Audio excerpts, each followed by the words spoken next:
at us and say, wait, you're not live or something is wrong. But I think that everything is right because my screen says live, and Laura's checking that out for us. She's our erstwhile community manager. Hi, I'm Squirrel. This is Ben. And as we kind of get started, as people join and so on, Ben, you were asking me a great question. Ask me that question again. Well, you said you needed to keep out well-meaning agile consultants from a top secret forum. And then it occurred to me that, in fact, you were an agile consultant, aren't you? So I was then wondering whether it was just that you weren't well-meaning.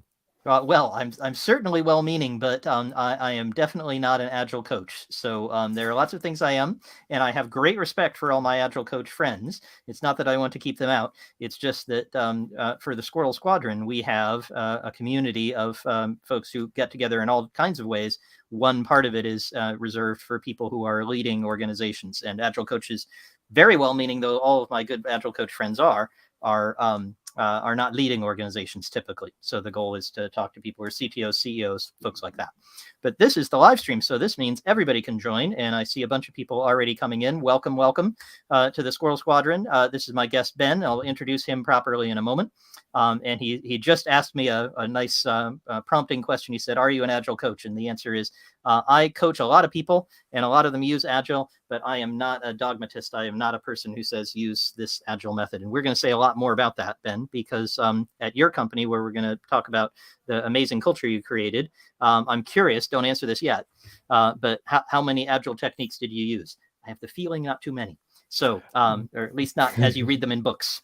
So lowercase a, shall we say? Lowercase a, that's my favorite kind. Excellent. So welcome to the Squirrel Squadron, everybody.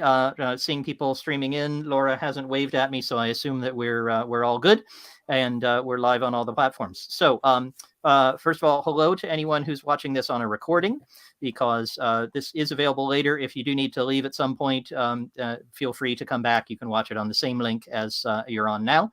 So you can always pick up all the details, or if you miss something, you can always come back. So welcome to those who are on the recording. Welcome to those of you who are here live. Now, if you're here live, I'd sure like to know, what are your questions? What brought you here? What do you want to know about culture? I made all kinds of crazy promises, like your developers would have an off switch, and that you could have gender balance in your tech team, and all kinds of other things. Which of those things were most interesting? What made you come here? So if you wouldn't mind, just go to the chat of wherever you are. We can see it from all locations. And come on in and ask a question, because this will be a shorter session if you don't ask questions, and it won't be as good. So that is okay with me and Ben. We'll have some more time. I'll go walk the dog, but I think it would be better if you asked us some really tough questions and really challenged us. So what brought you here? What made you say, I'm going to come listen to Squirrel and Ben talk? And then I should also say, what's the Squirrel Squadron thing I keep talking about? That's my community of tech and non-tech people learning together. And so I'll throw that up here on the screen if I can do that successfully. I'm never tremendous with the StreamYard stuff here, but it's SquirrelSquadron.com. And you can find all kinds of interesting events there. That includes an event that's in London. And we've got a great question. I'm not going to do that question yet, though. Here we go. Thank you, Pavel, for a question. We'll come to that soon. But we're doing an event in London on the 7th of July, and that's on detecting tech baloney. So when are you being fooled? When are you fooling yourself on technology? We're doing one that would be really interesting to folks coming here. That's in 3 weeks, I think, and that's on career ladders. How do you build a successful progression framework for your team? That's with another couple of guests who are super experts in that area. So we've got SquirrelSquadron.com. You can sign up for all the exciting things there. Oh, next week is on tough choices. So how do you make a really tough choice when you have to say, well, which person do I fire, or which client do I fire? Those are the sorts of tough choices we'll be looking at next week. So would love to see you there. And starting to see some questions come in. That's great. We'll deal with those. But I want to start by introducing my friend Ben, who is the guest here. Ben, I think you may be one of my first consulting clients, because more than 10 years ago, I think now, is when we met.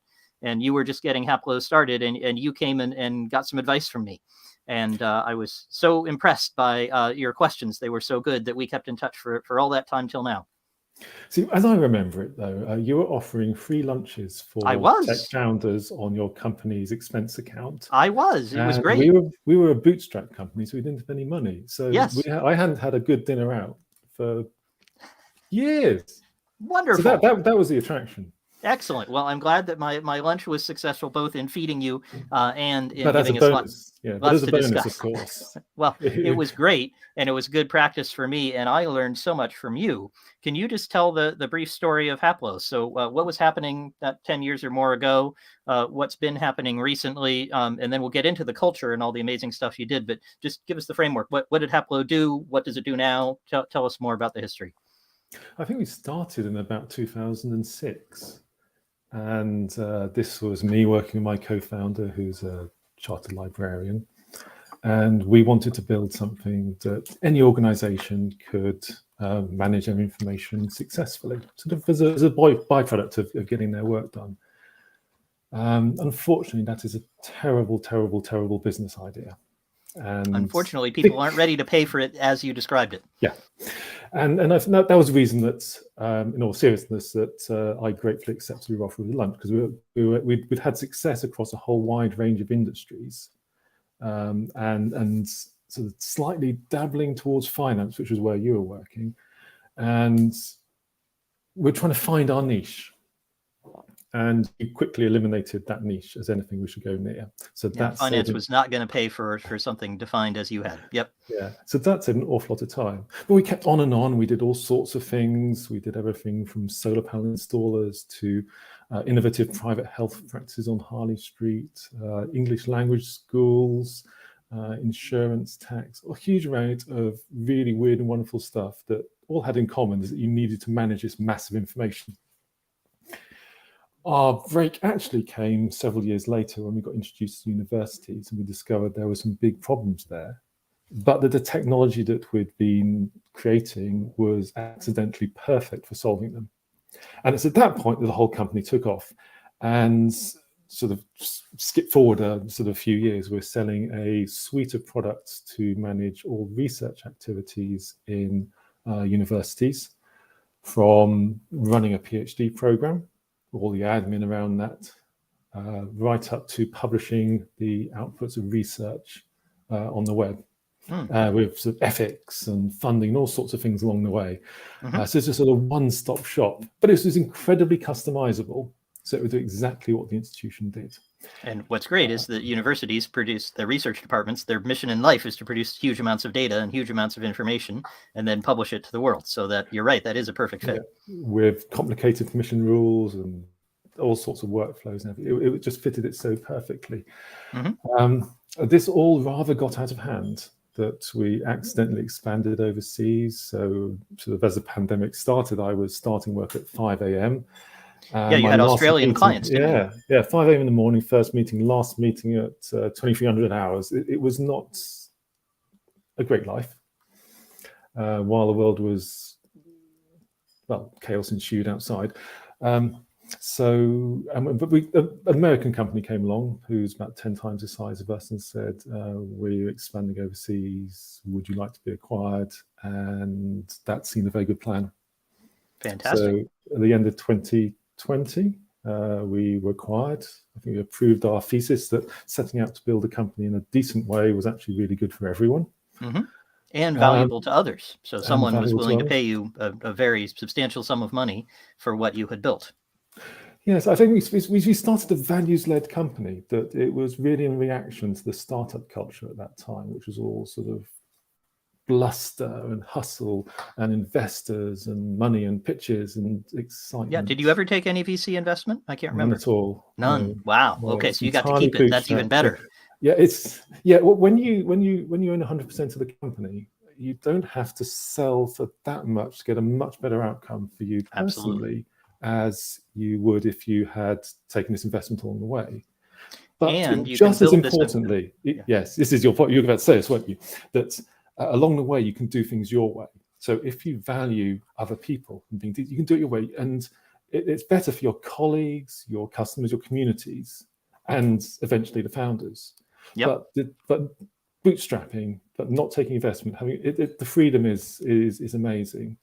and it's time. I can see it's what a difference it stressful. made for you compared to my other clients. Yeah. You were never my official paid client. I don't think. Maybe you paid me once, Oh, but yes, once. Then, I think once, but mostly we were just interacting because I was learning so much from you. But compared to many of the people who pay me to consult and coach, they're under such pressure from their VCs that they can't build the kind of culture that we want to talk about today. So I'm really pleased that you took that path, because it's a great lesson for others. And we're going to talk right now about how you did that.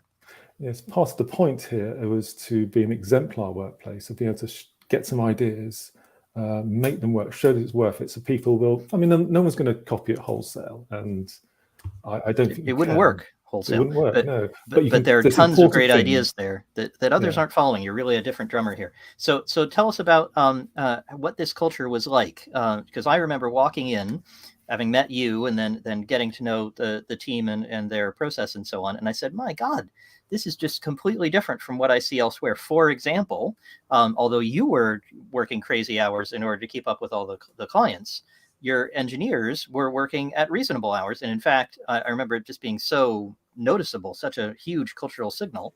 You would actually walk over to the circuit breaker on the wall, flip the switch, all the lights, all the computers, all the servers, all the email, everything switched off at 5:01 p.m. every day. I think was that intentional? Was that something you built? You're obsessed with this story. I am, just because it's so amazing. What happened was I was trying to make a point about working hours and wasn't getting anywhere. And in a sort of theatrical display of despair, I turned the power off. And this was just once. I only did this once. And there was a big flaw in my plan: laptops with batteries. Darn. So all that happened was a monitor turned off. So this was a complete disaster in terms of getting my colleagues out the door, but it made a lasting impression on my team, and obviously you. And this was the entire point of it. So how many hours of work do you think you can do in a day? I mean, like proper deep thinking, writing code, that kind of thing. Two or three at best. Yeah, I'm thinking that as well. I sort of get 3, maybe 4 on a really good day, but that's really hot. Yeah. I just finished a nap, right? Because I just really needed to recharge, to come down here downstairs and talk to Ben. So that was my day. I did 4 or 5 in the morning, and that was good for me. I may do a little more in the evening, but that's about what I'm going to manage to do. Yeah. So many people don't understand this. Yeah, and the rest of it, you can do light admin, can't you? Mm-hmm. Sort of manage things you can do, but you cannot think deeply. Exactly. And you can't concentrate the way we're doing now to make sure that we can communicate to all the people listening and watching the recording. We want to be on point here. So having a rest, being calm, being well organized in our thinking is important. And if you want that for your engineers, number is going down, isn't it? Yes. And that is what the problem is here. Mm-hmm. And I was there paying developers to think deeply. And I know that long hours are going to make people less productive. So I did not want anyone to get tired, which means that you work your contracted hours and then you're off. Yes, and enforced that you must go home, because you went around and chased them. You didn't only turn off the power; you'd go around and say, "Okay, go home, get out." I was quite consistent. Yeah. Yes, and that no cheating either. No cheating. No, you go home and work. You weren't allowed to have email on your phone. Yep. And you left your laptop in the office unless you were like going to a conference or something. Yep. But you left, and that was it. And then you arrive refreshed the next day. What a brilliant idea. And the crucial things here, I just want to pull out a couple of things that are great lessons for people trying to do this kind of thing.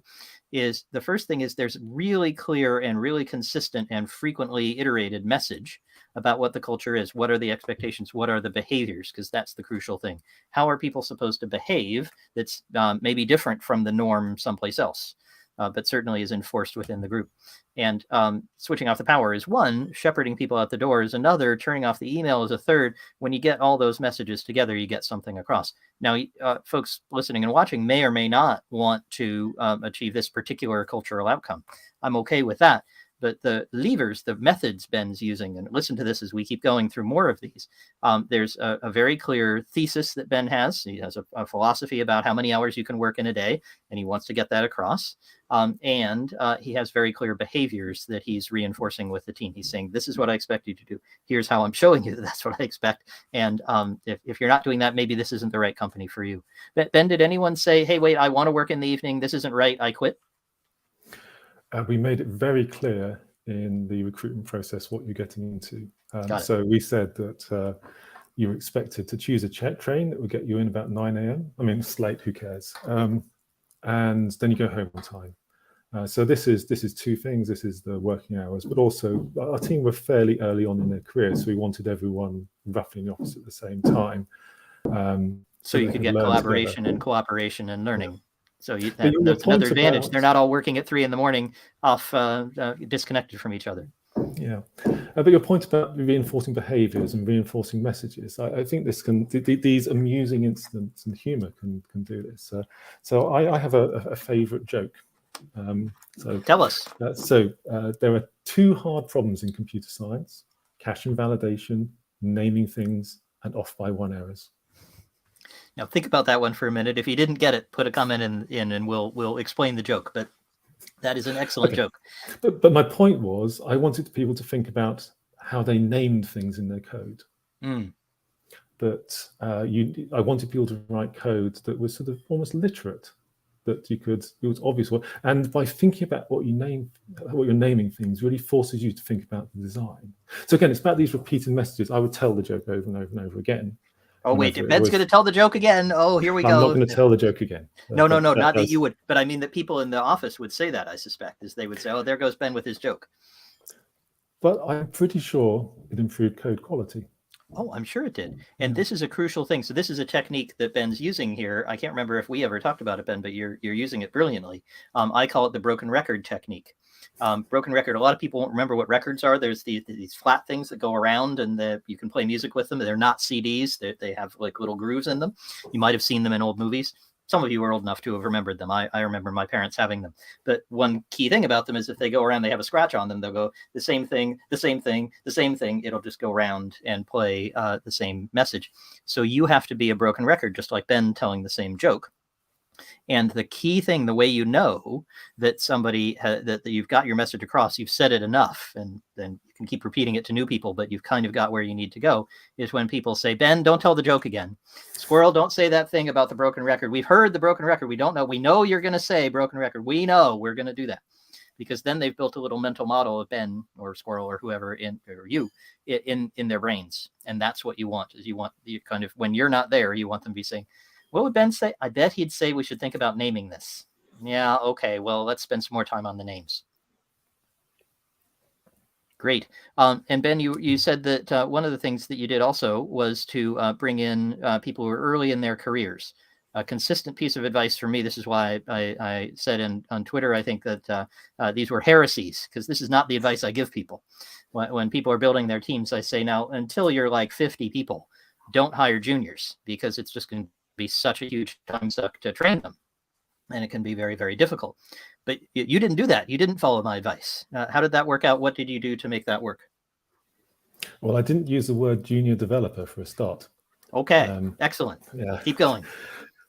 I did use it in job adverts, because people need to know to what the job is for them, and that is the code I'd use. But other than that, I use the words early career developer, because I think that junior sends the wrong message.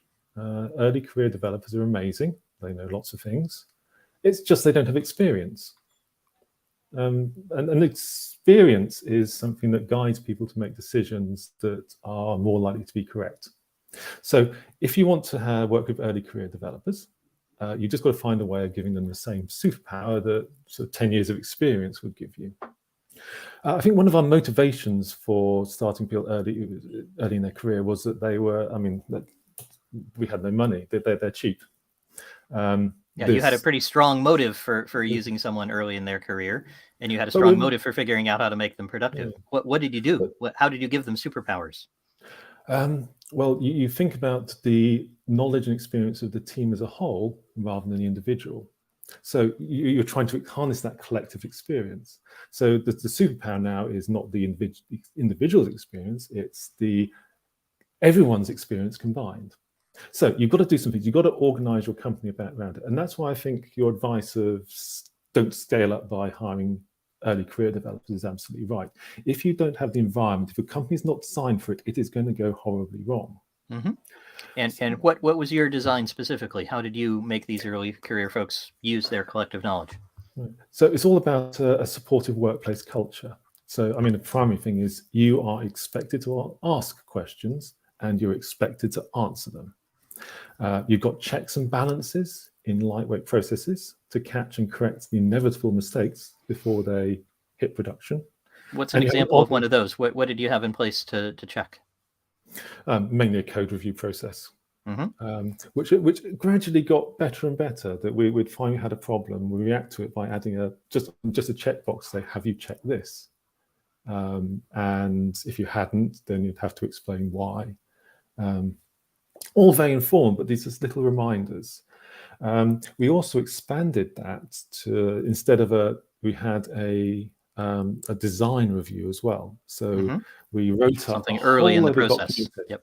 Yeah. So we wrote up a whole list of patterns on how you do things in our company. And you'd say, to do this task, I'm going to use that one, and that one. And then someone would do a review your work plan and give you a thumbs up. If it was outside or that, say, wait a minute, you don't use the third one. That doesn't make any sense. That's not going to scale. Yeah. Or more importantly, if you felt you had to go outside those design patterns, then you had to justify that in more detail. So that would probably prevent you going down the wrong way anyway. Got it. So these and are was, lightweight was it processes. mainly you as the main senior person? Sorry, more later in your career person. So I'll try to get the language right. I use the word senior. Senior, okay. So was it you doing the code reviews? Did they review each other's code? How did they get that feedback? If I did all the code reviews, what would happen? They'd all write code like you. That's no bad thing. I'm great. But what would happen? No ideas for one thing, but go ahead. But what would happen is that knowledge wouldn't be spread. A code review is a wonderful way of learning. You're looking at code, you're trying to work out how it works and trying to work out if it is correct. So everyone did code reviews. On your third day, you could be doing a code review. Fantastic. Obviously, we'd be careful about what we asked to code review, but everyone did code reviews. And Guillaume points out that if you'd done all of them, you'd also be a bottleneck. He's right. Yeah, keep going. Oh, I was a bottleneck. I mean, this is a lot of the motivation for me stepping back has been just being a sort of a bottleneck here. But yeah, so you've also got to think about these processes. So when you do a code review, you can't say just review this code. You've got to say, as you might with a more senior developer who's done hundreds of them, right? So with a senior developer who's done hundreds of them, you might just say, do a code review like you know how to do, but you didn't do that. No, and you can't even have a document on how to do a code review because no one's going to read it, are they? Fortunately, our product was a system for managing information and building workflows with all. So we embodied all the knowledge about how we wanted to run workflows, these checks and balances into this workflow system. And because everyone knew how to write code in it, if someone wanted to make a change, then yeah, fine, go ahead and make it, deploy it. Now it has more knowledge. That was probably overkill. You could just do it with a box in whatever code review system you're using. They are quite flexible, but that's just what we did. But yes, embody the knowledge into the process. And when you make a mistake, go back, review, make sure it's never going to happen. Blame-free is a big important thing as well here. But I think when you're working with a team like this, you have to think about the collective. What people are doing as a collective, not individual. The individuals are irrelevant largely. What matters is the output of the team, and mistakes are inevitable, and they will happen. And if something actually gets through, that is never the fault of an individual. The problem was the process work. Did not. You didn't design the process as it should have been. There should have been a QA check, maybe with your co-founder, something else. There'd be something in the process you'd want to fix. I used to say when I would do root cause analyses that it might have been Maria whose fingers were on the keyboard, but it doesn't matter because all of us were participating in the mistake that caused downtime or whatever it was. And so we're not going to talk to the person whose fingers were on the keyboard except about what happened to be happening when they were on the keyboard so that we can help them and ourselves not to have that happen again.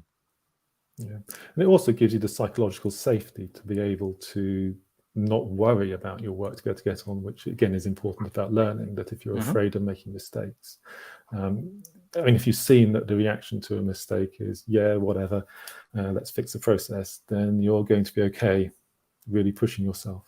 Yep, and making more so mistakes these because things, it's safe to do so. Nice. Yep. Yeah. So these are all things that are fairly easy to copy. And I think absolutely people should do this. We went a little bit further on that we were building this platform for building information applications, so we could embed all this experience in our platform. So when you were writing code on our stack, if it was the easy thing to do, it would absolutely be the right thing to do. So if you're finding it a bit hard, you don't need experience to know that you might want to not do that. And I'm pretty sure that if someone joined us, they get the equivalent of about 5 or 6 years of experience in the first year of working with us. But that was because you, Ben, as well as collectively everyone cooperating, but it was you who led this, I think. You had spent this huge amount of effort and time in creating this. You created the process, you created the mechanisms, the code to show, to help people have the right framework so they'd be easy to build. This wasn't a trivial thing. You didn't just wake up one morning, hack it together in an afternoon. This took you years to build up, I think. Yeah, it did take a long time. But I think going back to the fundamentals here, it's about actively removing all barriers to learning and then keeping out of their way. And making sure they have a mechanism for learning more and tuning the process as you go. Yeah. But that's also about removing the barriers to taking on responsibility. So, I mean, it's sort of an amazing success story, like someone's leading the development of one of our products less than a year after graduating, or they're going on assignment across the other side of the world. These were fairly usual for us because we created an environment in which people could not only learn, they could take on responsibility and lead from within. There's partly because it's a bit of time to manage people in that depth, but also because we created an environment where people could be intrinsically motivated and self-managing. And I really can claim no credit for my colleagues' success. All I really did was set out how I thought things should work and then lead them to it. So it was they who worked hard. It's they who achieved all these things, and they will do amazingly well in their career as a result. And I think that's very satisfying, here, I think. Yeah, I think what I'm trying to say here is that any team who doesn't make an effort to work with early career developers is wasting a massive opportunity to get stuff done. These people are amazing. They really are. And if you put a bit of time into it, think about it, don't just sink or swim them, this will be an amazing contribution to your team. Fresh ideas, new perspectives, energy, people who just really, really want to. It's infectious. It is, I think that's why you stepped into the company and felt that it was different. It's because we wanted to learn together. And if those who are listening and watching are not picking this up, I just want to underline it. There's a kind of cohesion to Ben's philosophy, and we're going to get onto other areas, and there are great questions here. We're going to get to those in a moment. But there's a kind of general philosophy of how Ben wanted to run the company, and that came through everywhere. So it came through in the attitude to early career developers and how we mentor them, how we fix the process and keep it blame-free, make sure there's psychological safety, how we send home everybody at 5 o'clock. These things all fit together and they reinforce each other. It's one reason I don't, and I'm probably not going to change my advice to most of my clients, because most of them are not in an environment where they could give that message. Their message really is sink or swim, because that's what they're getting from their investors. But Ben structured his company and structured his investment and took greater risk in order to create this. That doesn't mean you can't. But it just means that what you want to do is make sure that there's an alignment between all of the elements that or as many as you can, of what you're doing. So you could be very supportive of your early career developers in a way that matches your environment. It might not match Ben's. You might not be able to do it just the same way he did. But the cohesion, if we're talking about how to get cultural levers, how to make changes in your organization effectively, you can do that today by looking at what the overall messages is you want to get across, using the broken record like Ben did, telling his joke, and making sure that fits into a larger pattern. And if you get that reinforcement everywhere, you tend to, frankly, drive away the people, just as you did in your hiring, right? You'd say, this isn't the place for you. You drive away the people who don't fit, and you keep the people and reinforce the people who do fit. and that's really, really successful. Ben, do you mind if we go to a couple of questions? There's some brilliant ones here. Okay. Would that be all right? Cool. So just keeping with these ones here, we have one from Adina. Hi, Adina. Adina's a proud member of the squadron. See you often, Adina. And Adina asks, how do you motivate seniors? So we've talked a lot about how to help the early career developers. Ben, I know you had excitement with people who are more senior. How did that work out for you? What were you able to do? I have no idea. I really don't. I think the problem was that it was very difficult for us to hire senior people, so we had to make our own. What I found was that I suppose that we did not have a compelling offer for someone senior. Join a company that's growing carefully, slowly, trying to do things really well, bit different, compared to the sort of investor-fueled growth. The latter is more exciting. And I know people who have spent 20 years in their career jumping from one to t'other, and everything they've done in their working life has been deleted, is not on live. It's sad to see the wasted effort. After we got acquired, we then had the weight of investors behind us, and the problem went away. So it became easier to hire more senior people. So and how did you motivate them? How did you fit cash them? And pending deletion of your code is what you need to go for. But this, as I said, the company was a reaction to this kind of nonsense. That I saw wasted effort. I saw people chasing things that, and I wanted to show that actually, if you are doing this, this is a more sensible way of doing it. Can't argue. So tell me though, when you did finally get some seniors, and I know I talked to you many times about how could you attract people, what could you do, and you tried a few, it didn't quite work. But then when you got acquired, you said you did have some. So how did they work in this culture? How did that happen, and how more generally was the acquisition process? I mean, this is where I started to sort of bow out of the company. That I think we'd really reached the limit of what I wanted to achieve, and this is very much the middle of my career. Mm-hmm. So and perhaps that world is too interesting for me. So my goal was to finish off some projects and hand over the leadership. So the senior people who've joined are perhaps in related roles, so the project managers, all these roles around the core development team, and that's just been. They have adopted the culture of Haplo. I'm particularly pleased with the senior leadership who have joined, who just really got it and have built on top of it. Oh, great. So I think. And how did you motivate them? How did you get them? So they were excited by the financials. Okay, I get that part. But once they're in, was it the same broken record kind of message? Did you do it a different way? How did you help them to adopt the culture and to say, yeah, this is good. I want to keep going with early career developers, leave at 5 p.m., so on? Well, I think if you build a company right, it's got this sort of immune system which rejects anything else. Fantastic. So I think there's not really much choice. That either you do it or it's game over. Mm-hmm. I think the really good example of the immune system is our attitudes to security. So again, broken record is do not install software that's not approved on your laptop, because obviously that's a bad idea. So the immune system would kick in when you've got an external support company needing an agent installed on a computer. I told them that no one would install it, even if we told them about it, because they'd get an email with a link to it. No one installed it.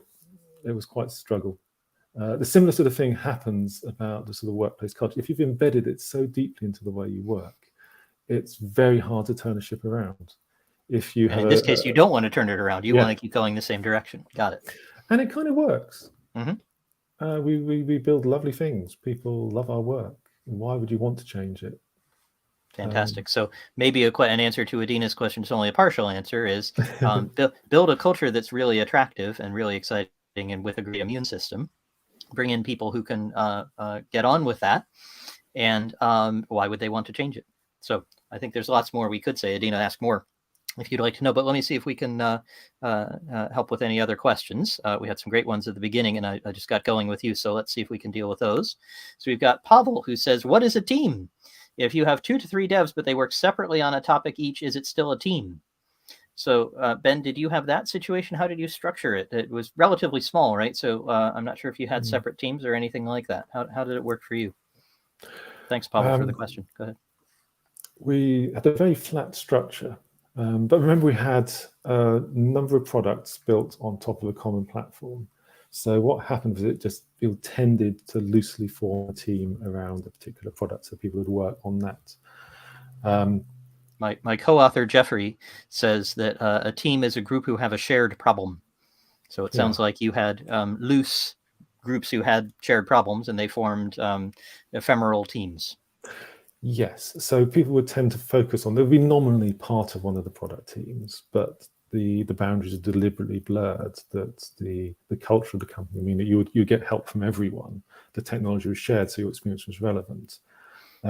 We just let things form, and they would naturally, people would sort of move between them as the needs of the company changed.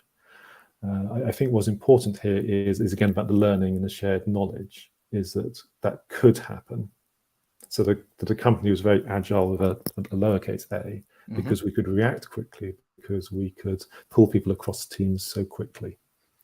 And you didn't have something where people would read their business card and say, oh, well, this says I'm the project manager for team Q, and so I can't go help you over there on team Z because I'm over here. You didn't have that kind of artificial boundary. It was developer. So you couldn't try that trick. So I think the answer to the question is the team is what it needs to be to solve the problem at hand. And if you create structured a company and impart the right values, the teams naturally form because we have a shared goal. And I started, and then my co-author did much better at a company where you first met me, Ben, Tim Group, forming this kind of structure and creating this kind of fluidity. So this has been done multiple times. It's not only at Haplo that it can be done, but it is a lot of effort. It's something you have to put structure and time and thinking into, and you're thinking about that in addition to building amazing code and satisfying your customers and other things. So don't underestimate the effort. I will just say before I forget it that there's a new book out about many things, but Tim Group is one example, and it's called The Radical Enterprise. So if you're interested in that, I'll stick that on the screen. I don't have a link for it, but if you have trouble finding it, ask me. But there's some great material in there by the author who interviewed several companies that function in this way with this fluidity. And I have not read it myself, but I hear it's a great read. So if you're interested, follow that. Ben, I think you had something else. Go ahead. It's just that after the acquisition, this changed. That a bit more formal structure was. I mean, we're working towards that by promoting people into formal leadership positions, but I think we got to about 20 people, and I think we really hit the limits of what you could do in a flat structure. And one of the things that they did really well was to build a structure into the company in a way which worked well with the culture and just reduce people's stress. So I mean, great things happened, but it's an immune system prevented anything bad from happening. Got it. Makes sense. Okay, let's keep going with questions, if that's okay. Here's Sanjeev, another longtime member. Excellent to see him. Sanjeev asks, how can you safeguard your engineers' work and personal time when others in the business are expected to work much longer hours? I'll tell a brief story here, which would be fun. And that story is that I had a client where the salespeople were working all hours. The company was growing fast, and salespeople were working very hard, and there were operations people doing that too, and they were working very late hours. And they saw the developers playing chess at lunch. And so they'd go into the lunchroom, they'd sit down and play a few games of chess, have a good time, shout, and bang on the table, and have a good experience. And they'd say, "Here we are on phone calls. It's really frustrating to hear those lazy developers sitting around playing chess." And so what I told them to do was just go and inquire a little bit into what's happening there. Just find out more before you have this reaction.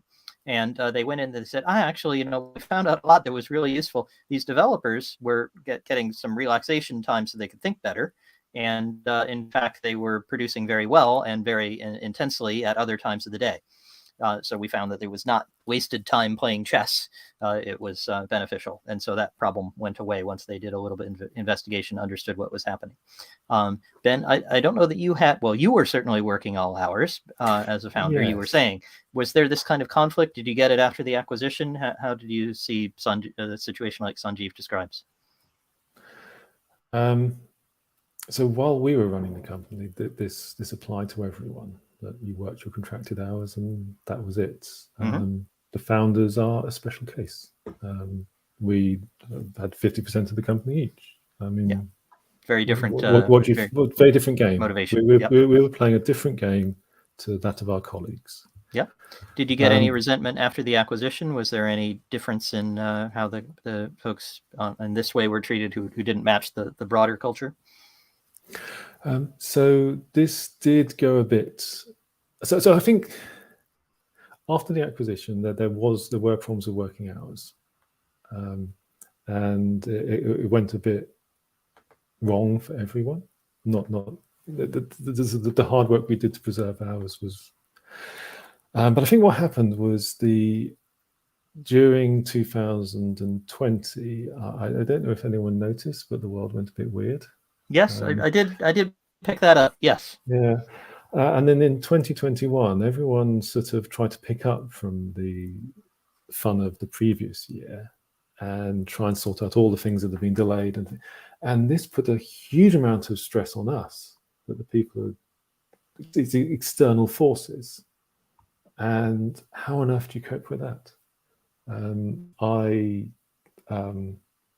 at that time I was out of the sort of direct leadership position here. Sure, you were moving on, and now you're out of the company. Yep. Yeah. Understood. But I mean, I was pleased to see that while people did what was necessary, and the new leadership was very mindful that when it does go a bit wrong, you then pick it up and you allow the recovery time afterwards. So yeah, not great, but I think external factors. But you just got to be so careful with this thing. That I mean, it kind of proved my point as well. That when people get tired, it's just there's no point in doing this. That maybe it would have been better to say, right, we're sticking to our plan. We keep going this. It is quite difficult when a client is shouting. But then that falls on somebody else, not on your engineers, because the engineers can't perform what the client would like to have because they need to rest. That's part of the knowledge work. They need to play chess. They need to do something like that.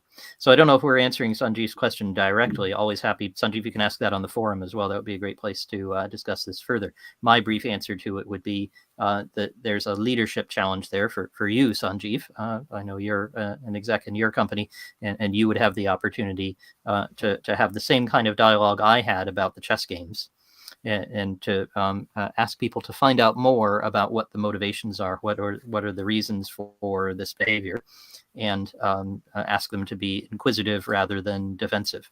That's very difficult and requires a lot of intervention from you, some broken record messages from you to the rest of the company. The value is very high, though.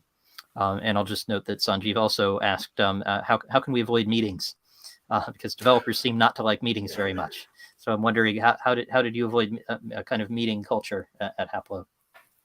Oh, we hated meetings. We didn't do them. I mean, what's the point of a meeting? What are you going to get out of it? So there's only certain things you can do in a meeting. You can explain your plans and strategy. You can gain consensus about a decision, and you can spread information by teaching and learning. Can you do anything else in a meeting? No, probably not very much that's productive. You can't. Yeah, it's utterly pointless. So don't do it. Do things differently. And I mean, these things have incredibly high cost. I mean, so I think someone once made a little Zoom plugin or something which just showed a little counter of the expected cost of this meeting. Dollars you've spent in this meeting. Yeah, I like that. I wish I had that. You're going to spend $1,000 on a meeting. And what you're going to get out of it, most of it's going to sit there. You're not going to achieve anything. I mean, they do the whole thing about it's going to interrupt your work. You've got the thought process you've got to gain, and the opportunity cost of, I mean, what would you have done if you didn't have to be in that meeting? We preferred to use written communication, even when we're in the same office, because it's... And written, does that mean email or printed out on a piece of paper, or what do you mean by written? Could be anything, a document, an email thread, a chat in the chat room, adding to our public or internal documentation. But what it is it's asynchronous, and it allows people to think properly and fit it around their work and take a pause. I mean, if you're thinking about something, your client gives you a problem, are you going to have an answer immediately? Probably not. You're going to sort of mutter something to maintain credibility, and then you're going to think about it. And overnight, this answer will pop into your head, and I know what they should do. And this is the same thing. You need to pause. You need to have an idea. You need to mull it over. You need to come. And if you're trying to do this in a 1-hour meeting, it's just not going to work, is it? And especially with highly technical issues. I will say that for most of my clients, when they phone the Squirrel phone and they want some help, I can usually give them an answer right away. Sanjeev knows that because he phones me a lot, and I'm very glad of it. But that's because I've seen those problems before.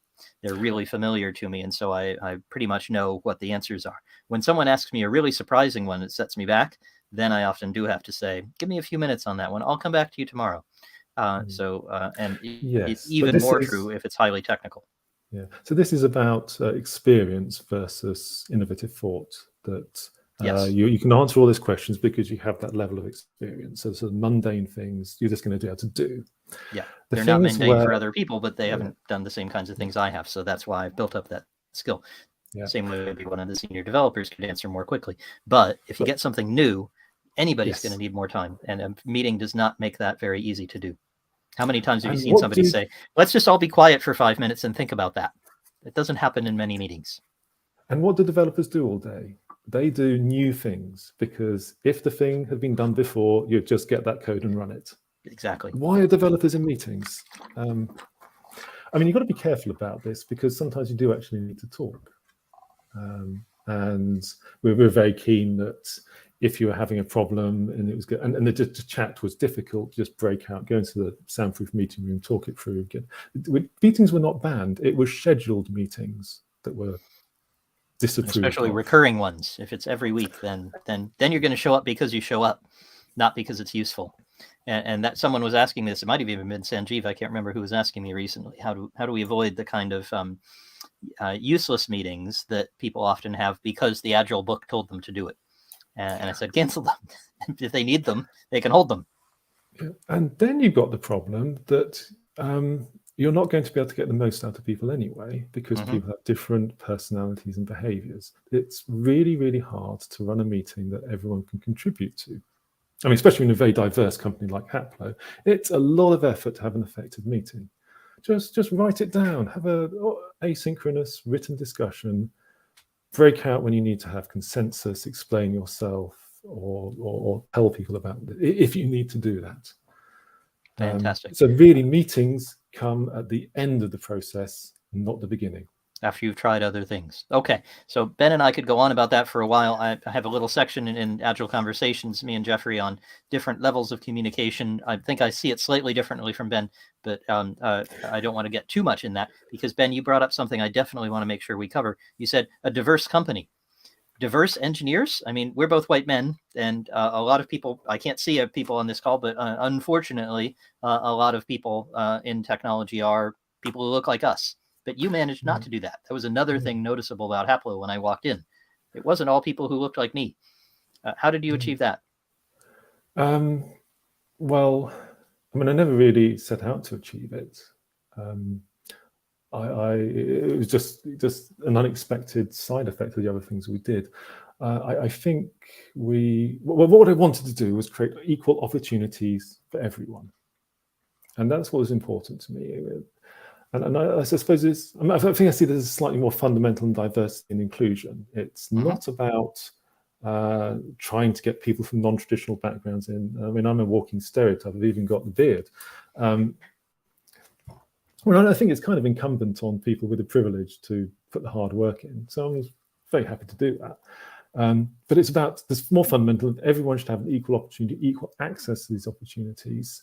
So let's approach it from that point of view. So, I mean, the first thing we did was to look at the recruitment process. And I mean, I know this is a bit of a sort of weird way of looking at it, but why don't we in the recruitment process see if that person can do the job? I mean, there's a specific job that they need to do. So this for us was, do you have the right mindset to be able to write code? And whether or not you've written this type of code or done this type of thing before, we're going to teach you. So we'll take you along the journey. Is that right? Yeah, I mean, there was another of these long-running jokes about how it took me 6 months to realise that one of my colleagues hadn't done computer science at university because I hadn't read his CV well enough. So the CV was just, does it look like you've written a bit of code? And then we have a short, to be respectful of people's time, a short coding test to demonstrate it. And then in an interview process to see how you reason about code and whether you exhibit the specific behaviors that would enable you to work in a place like Haplo. And that's the ability to learn, to pick up new information and run with it, and to be able to interact respectfully with everyone, no matter their background. So we'd talk to pretty much anyone. If your CV looked like you've done some programming, we were going to spend the time, we were going to put the effort in.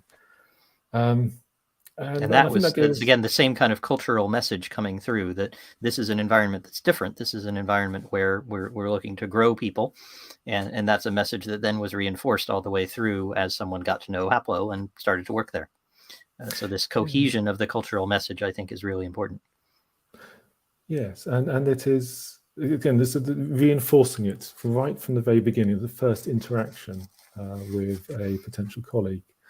And of course, because recruitment's tough, we put the effort, we did outreach, we made sure that we found places where sort of people who weren't from traditional backgrounds hung out. The top tip here is Cord. It's a I think they call them a recruitment search or something like that. But we found they had a really good way of getting people in from non-traditional backgrounds. And it was a really I get it. So a particular recruiter was very good at this. It's not a recruiter. It's a people put their profiles up and you get to search them and then talk to them. And I get it. Okay, so sort of a job search service. Like it worked really well for us. I highly recommend Cord. It's CORD.co, I think. Okay, I'll put that up here, and if it turns out to be wrong, ask me or Ben. We'd be happy to help, but I'll get that on the screen so people know where to look. And I'll just say one other thing about that as well, just strongly endorsing the idea that nurturing people to learn is tremendously valuable. 3 or 4 of the very best coders I ever hired in my career, leading a bunch of different tech teams, were ones who did not know the programming language of the team I was hiring them into. Just had never seen it before, knew nothing about it. And I gave them a book and a pairing partner. And in each case, 3 weeks later, they were the best in that programming language that I had ever seen. And that was because what we were testing for in the recruitment process was exactly this ability to learn, and rather than specific technical knowledge. I've seen this always curls my hair when I hear about it. Sometimes people have technical tests which consist of a bunch of questions like what's this, how do you code a singleton in this language, or what's the syntactical rule for function application in this other language, and I run in horror from those, because the people who were the very best developers I ever had would have flunked every one of those. They didn't know their language, so of course they wouldn't have known the first answer to the first question, but they knew how to learn. They had those characteristics that you say, Ben, that you were looking for. So if you can look for those and have a diverse pool, then you're going to get more diverse people. You're going to get more people who have different skills, who might not know the programming language, who might not look like me and Ben. And that would be very good in my view. Fantastic. So you've got a recruitment process which identifies whether someone is going to work out in the job. But we also treated the idea of culture fit with the disdain that it deserves. How did you discard people who didn't fit? Culture fit is a code word for, does that person look like me? Interesting. what we were looking for, as I say, is these very specific behaviors. Sort of, we didn't say, well, I'm going to have a sit down with them and do I like them? Which I think is how culture fit is done. So it's. But if you say, I want someone who can learn, and I want someone who interacts respectfully, then these are the things. These are how I'm going to test that. These are the behaviors I'm going to expect to see in the interview. Then you have a very powerful case for or against that person. You have some knowledge. And you structure the interview so you can find out these things. It does take a lot of effort to interview and build these processes, but you get an awful lot out of it. There we go.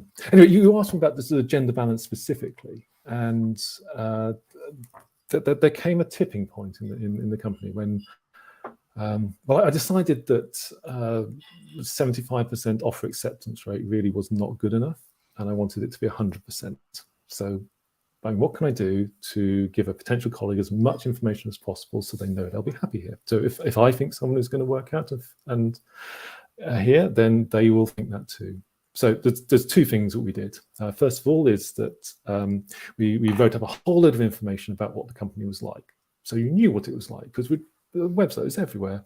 And there was a list of our entire team on our website. So you knew exactly who you'd be working with. And all these get bundled out in a set of pre-interview questions that I send to everyone I was talking to. So people, if they got this far, they would buy into what we were, the sort of kind of company we were, right from the very beginning. And if they didn't like the idea of their boss being a woman, they probably wouldn't even bother going any further. Good. We want to filter those folks out. We want to get rid of those as possible. Yep. Yeah. Fantastic. And the second thing we did was I decided that they should interview us. I mean, people say you should ask us some questions, and it's usually lip service. Yeah, I usually start with it because I get so much out of the questions they ask me. I learn a lot, and of course, it helps them. Okay, but let's take this seriously now. Let's say we actually want them to interview us. So as part of the interview process, I'd match them with a colleague from a similar background, and then invite them to got 10, 15 minutes to ask anything you want. And this is not part of the assessment. I have no idea what was said in those rooms. I left the room. I do not know. But it was incredibly effective. And after that, we had all the people who were interested in workers. They were representative of the community at large. And we had our 100% acceptance rate. And I think it's just simply that we got a really good pool of people. We made it very clear who we were and what we valued. So they filtered themselves out earlier, and some of that 25% probably just didn't go further. Yeah, and it's that tipping point that eventually, and it just sort of snowballs. And I mean, there's 50% women in the population who are representative. We had 50%, well, slightly more than 50% women. But you have to be willing to make the hard choices. I've interviewed people who the one utterly brilliant, the most amazing mind, friendly mind. This is when I was getting other people involved in the interviewing process. So I had all my colleagues in there for this particular role. She would have been their line manager. So he ignored her. She asked some questions. He'd answer them to me. And anyway, at the end of the I was talking to my colleague, and she said, and she was quite hesitant, and because of course he was brilliant, but clearly no.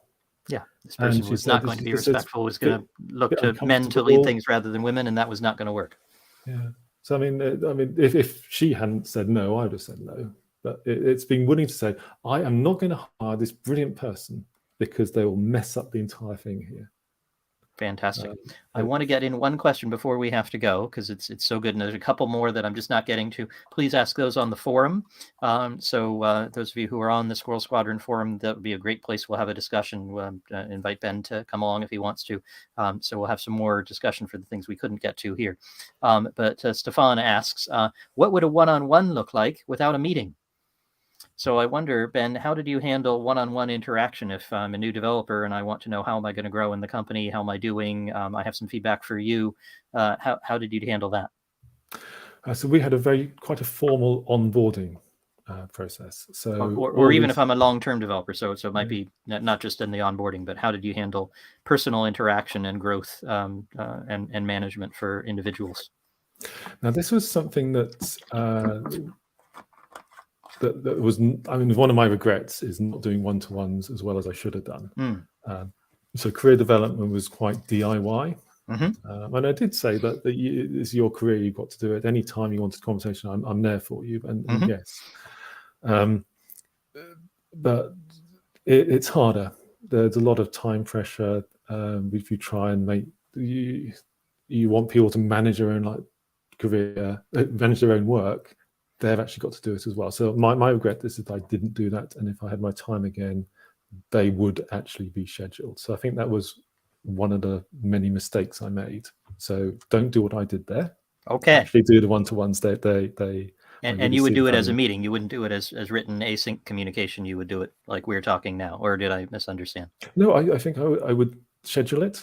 And I would, when I did that, it was great. And when I was trying to get people to take on these more formal positions, I did that. And that told me that I should have been doing it for everyone. And that's how you learn.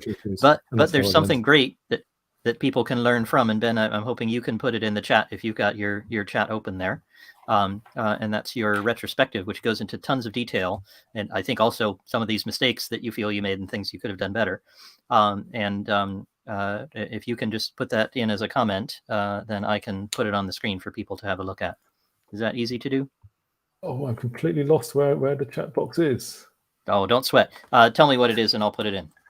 Okay, it's bens.me.uk/Haplo-retrospective. Excellent. So I'll put it on the screen and you tell me if I spelled it right. But as soon as it actually goes in, I can do that. So that's where to go to read much more about what Ben's experience was. Did I get it right? You did, yes. So what I'm trying to do here is write down all these ideas so that people can copy the bits that work well for them. Fantastic. And Ben, I wish you'd make that into a book. So that's my ending wish for you is please tell us, come back to the squadron and we'll all buy your book because I think there's a fantastic book to be had here. So just consider that, all right? It's lots of work. I know. I wrote a book. So it's I know lots of work, yes. I know what goes into it. People who wrote books. The value would be very high. So I want to just thank Ben for coming along with us today. Fantastic ideas. I know we didn't get to all the questions. Please put those in the forum. If you're interested in finding out more about the squadron, then you can do that at SquirrelSquadron.com. I'll put that up. That's where you can get onto the forum, where you can come to future events with people who have all kinds of interesting ideas, just like Ben did today. And if we can ever get as many good ideas as we got from Ben today, I will be extremely pleased in every event. So thank you, Ben, again. Really appreciate it. And thanks for your many years of work building an amazing company and sharing the ideas. Thank you for giving me a platform to talk about it all. So thank you. Fantastic. Excellent. Thanks, everybody. We'll see you again next week, same time, and in a couple of weeks on the live stream for career ladders. So come and talk about that if you like the live stream format. And in London live on the 7th of July, Laura will kill me if I don't mention that. So love to see you at any of those. Thanks so much, everybody. See you again soon.